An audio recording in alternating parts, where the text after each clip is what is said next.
Full committee. Thank the gentleman for holding this hearing and for our witnesses' good work and good testimony. We're here today to talk about this program which serves our nation's most vulnerable individuals. Through Medicaid Personal Care Services provide essential care to millions of elderly people, disabled children and adults, and those who need long-term care to cope with crippling diseases. It used to be that many of these people ended up having to be institutionalized or cared for in a nursing home. Instead, personal care services provide an attendant to help people do the things like shop for groceries, do the laundry, make sure that they're taking their medications right on schedule. Without personal care services and home health care at large, these folks would not be able to live at home in their communities. Personal care services are quite literally a lifesaver for many. I truly believe in programs like personal care services and home health care.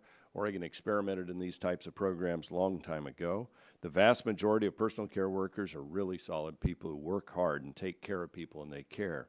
Especially they care for these vulnerable populations. They make their lives better, healthier, brighter, and easier. That's why it's so disturbing when the Office of Inspector General reported these instances of fraud, abuse, and mismanagement in this very essential program. Stories of attendants stealing pain meds, abandoning mentally ill beneficiaries in public places, leaving elderly folks alone for weeks at a time. This is outrageous, and it is unacceptable. What's worse is that OIG has made clear that these are not just some isolated individual bad actors.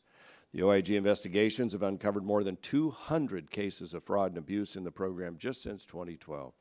And as we learned from witnesses earlier this year, the Government Accountability Office has Medicaid designated as a high-risk program since 2003. So we have an obligation to get to the bottom of this for the taxpayers and for patients alike. Late last year, GAO released a report on the need to harmonize requirements for personal care services across various states. GAO reviewed the policies and procedures of my home state of Oregon and 3 other states while performing this work. And while I was heartened to learn of the safeguards Oregon has in place to prevent this fraud, the audit made clear there's more work to be done. More recently, GAO released a second report on the need for better data on PCS. The most recent data at the time of the audit, released in 2017, was from 2012. That was 5 years ago. And the data GAO did release was incomplete. Without complete and up-to-date data, those who are tasked with rooting out waste, fraud, and abuse in this program are frankly hamstrung. So both the OIG and GAO have sounded the alarm for years.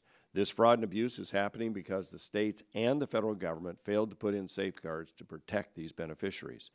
It's sickening to see hard-earned tax dollars going to people who take advantage and mistreat the elderly and disabled in their own homes. And these beneficiaries are particularly suspect to harm because they often lack the physical or mental ability to speak up. Many times, a personal care worker is the only person a beneficiary may see for weeks at a time, so they go along with the fraud or abuse because they're so dependent on that person for help.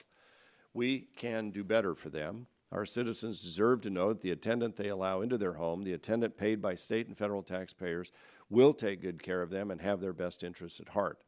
And while most do, it's clear we have a serious problem in the program. Today, we're here to talk about the steps we're going to take to correct the problems identified for us by the good work of the Office of Inspector General and the GAO. I'd like to thank Ms. Grimm from the OIG and Ms. Iratani from the GAO for your extraordinary work that exposed this fraud, abuse, and mismanagement in this program. You've done a good job. Your decades of work culminated in some common sense recommendations for CMS that will better protect beneficiaries and taxpayers. So I look forward to discussing those recommendations today and also learning about how Congress can do its part to solve these problems. Mr. Hill, I especially appreciate your testimony today, too. I understand CMS has taken steps to implement some of the recommendations and is working to make other improvements in the program. That's encouraging, and I look forward to hearing more about your work as well.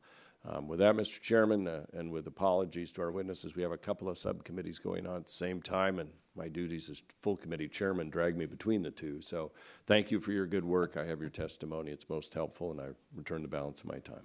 Chairman returns balance.